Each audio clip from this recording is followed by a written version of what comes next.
You've felt this before. That feeling that happiness is just around the corner. That if you could just get one more thing right, the right job, the right relationship, the right moment, you would finally feel okay.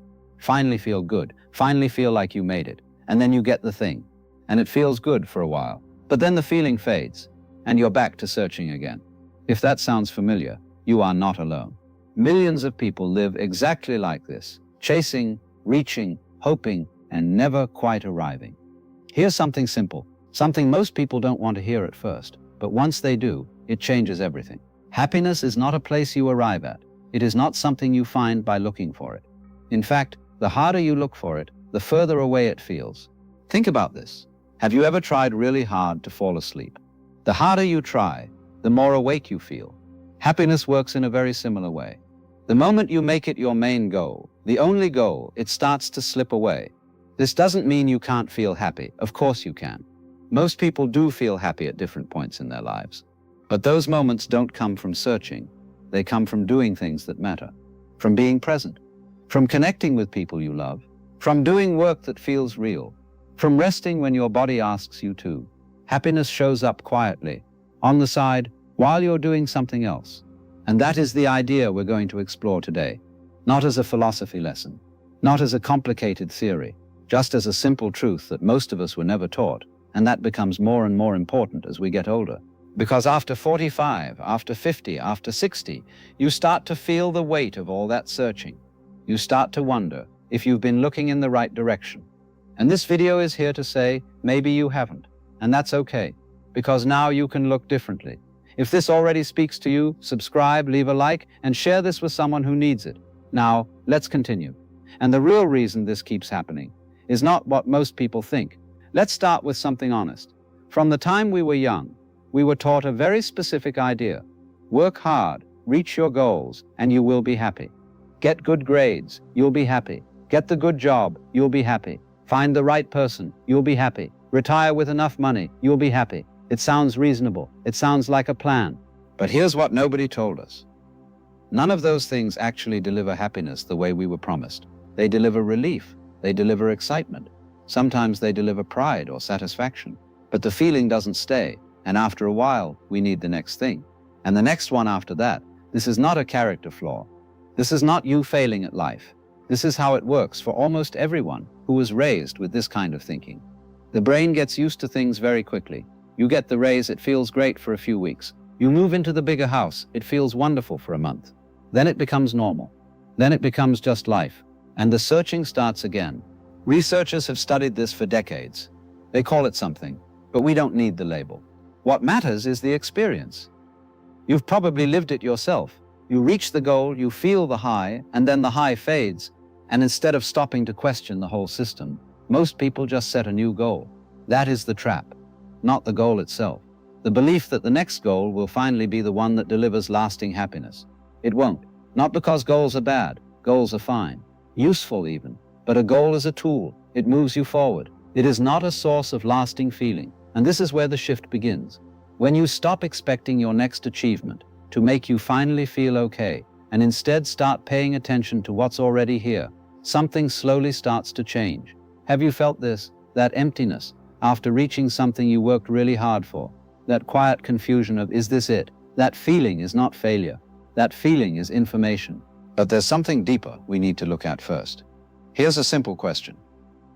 When were the last few times you genuinely felt happy? Take a moment. Think back. Not the big milestone moments. Not the vacation photos or the promotions. The quiet ones. The small ones. The ones that almost slipped by without you noticing. For a lot of people, those moments look something like this. Sitting at the kitchen table in the morning with a hot cup of coffee and nowhere to be. Watching your grandchild figure out something new. A long phone call with an old friend where you both laughed about nothing important. A walk in the late afternoon when the light was just right. None of those are destinations. None of those were goals you set and chased for years. They just happened while you were living, while you were present, while you weren't thinking about the next thing. That's the first clue. Happiness doesn't usually arrive on the big days. It arrives in the ordinary ones. When you're not performing, when you're not measuring, when you're just there, paying attention to what's in front of you. But here's the problem. Most of us are trained to overlook the ordinary. We've been told since we were young that small moments don't count, that real satisfaction comes from big achievements. Real joy comes from big events. So we keep our eyes on the horizon, always on what's coming, and we miss what's right here. This doesn't mean your goals don't matter. They do. Having things to look forward to is good for you. It gives life direction. But direction and destination are two different things. Direction keeps you moving. A destination is where you think you'll finally feel okay. And if you've been living for the destination, you know how exhausting that is. Over 45, over 50, over 60, life has a way of slowing down just enough to show you this. The kids grow up and leave. The career starts to wind down. The body reminds you that time is real. And in that slower pace, if you pay attention, you start to see what actually matters, what actually feels good, what was always there but easy to miss when you were running. Does this sound familiar? But it doesn't stop there. Because there's another side to this most people don't talk about. Let's talk about something a little uncomfortable. A lot of people, good people, hard-working people, spend a huge part of their lives feeling like they're not enough, not successful enough, not happy enough, not far enough along. And that feeling pushes them to keep moving, keep searching, keep doing more. And the world around them tells them that's fine, that's drive, that's ambition, keep going. But somewhere in the middle of all that going, something gets lost. The enjoyment of the present moment, the ability to sit still and feel okay, the simple pleasure of a Tuesday afternoon with nothing urgent to solve. This is one of the quiet costs of the happiness search. When happiness is always ahead of you, always in the future, you can't be here. Not really. You're always partially somewhere else, thinking about what's next, measuring how far you still have to go. And here's something worth sitting with. You can be successful, respected, comfortable, and still feel like something is missing. Because the feeling of missing doesn't come from your circumstances. It comes from the habit of looking forward instead of looking around. A lot of people discover this later in life, after retirement, after the children leave, after the career winds down. They find themselves with time, real time, and they don't quite know what to do with it. Because they were always in motion, always pursuing the next thing. And now the motion has slowed, and they're left wondering who they are without the chase. This is not a crisis. This is actually an invitation. When life slows down enough that you have to look around instead of ahead, that's when real reflection starts. That's when you begin to notice what actually brings you joy. Not what you thought would bring you joy, what actually does. For some people, it's making things with their hands. For others, it's being around people they love. For others, it's learning something new just because it's interesting. Or walking, or cooking, or reading, things that don't produce a result. Things that just feel good while you're doing them. Have you felt this? That sense that some of the best moments of your life were the ones you almost didn't notice. And this is where most people get hurt, by overlooking those moments completely. There's a word most people don't use enough: presence.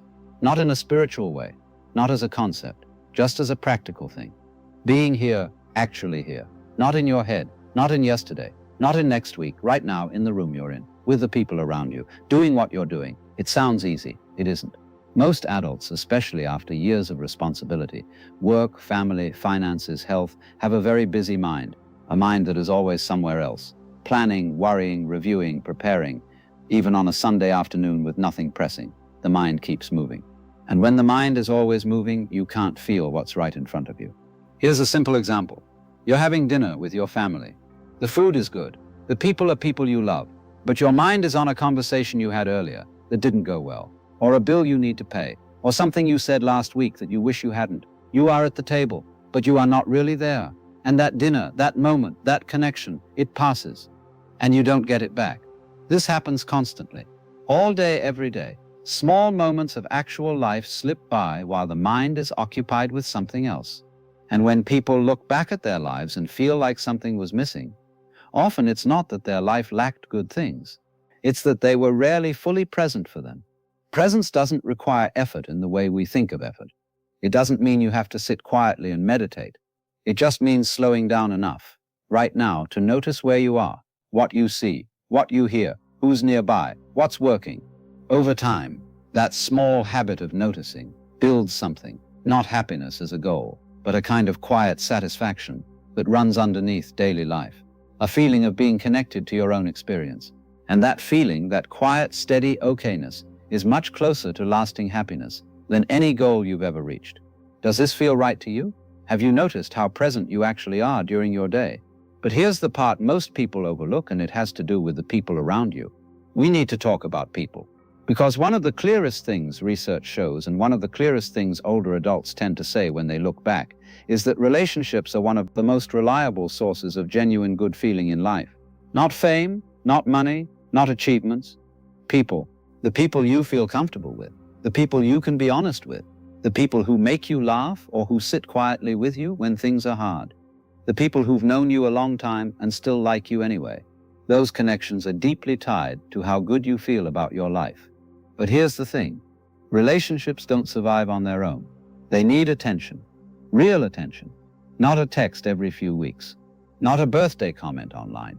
Real time. Real conversation. Showing up. And as people get older, this gets harder. People move. People get busy. Old friendships drift. And without noticing it, some people end up in a life that looks fine from the outside. Stable, comfortable, even successful, but feels empty because there's not enough real human connection in it. This is one of the places where happiness quietly disappears. Not from a dramatic event, just from slow distance, from too much time passing without real contact with people who matter. If you have people in your life who truly know you, reach out more, not because something is wrong, just because connection is good. Because hearing a familiar voice matters. Because sharing a meal or a walk with someone you trust is one of the simplest and most reliable ways to feel better. And if you've lost some of those connections over the years, don't write them off.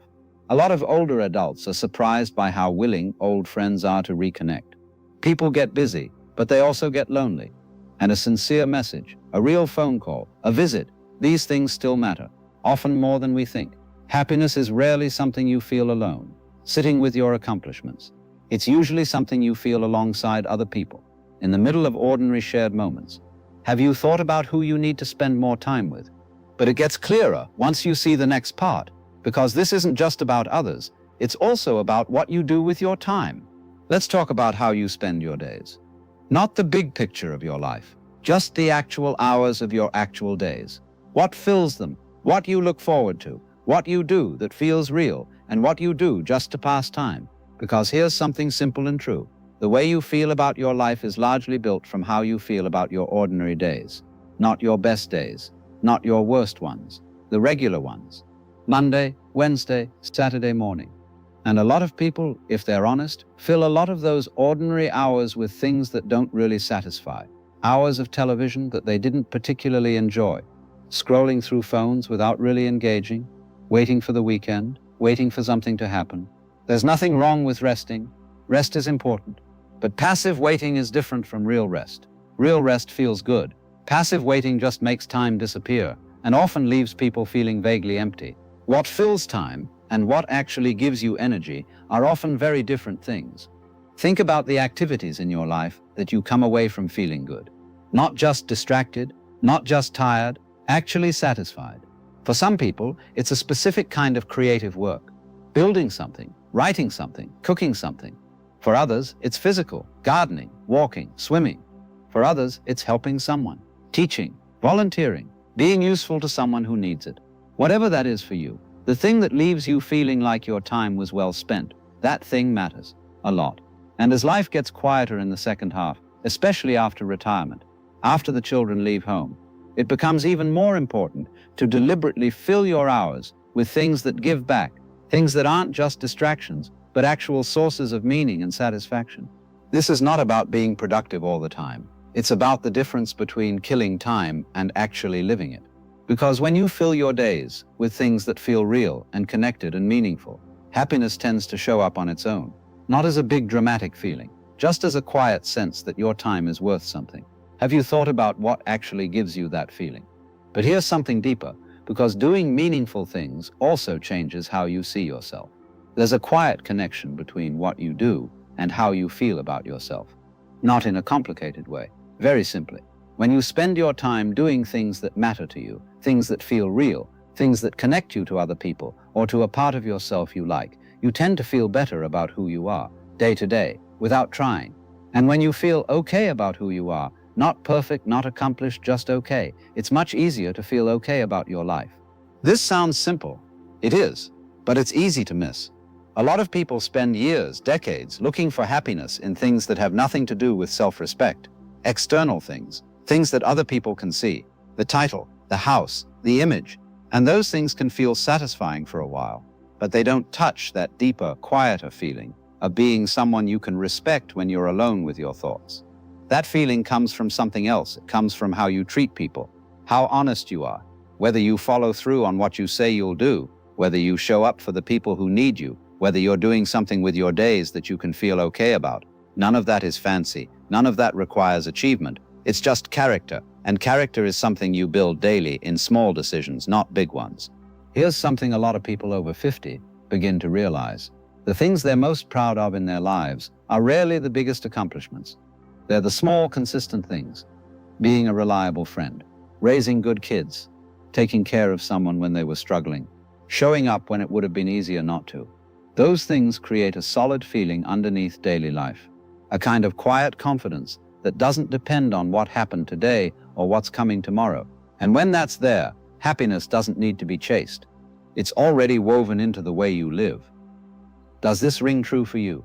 Can you point to moments in your life where the quiet things meant more than the big ones? But there's still one more piece, and it might be the most important one we've talked about yet. We need to talk about acceptance, not giving up, not resignation. Real acceptance, the kind where you stop fighting reality and start actually dealing with it.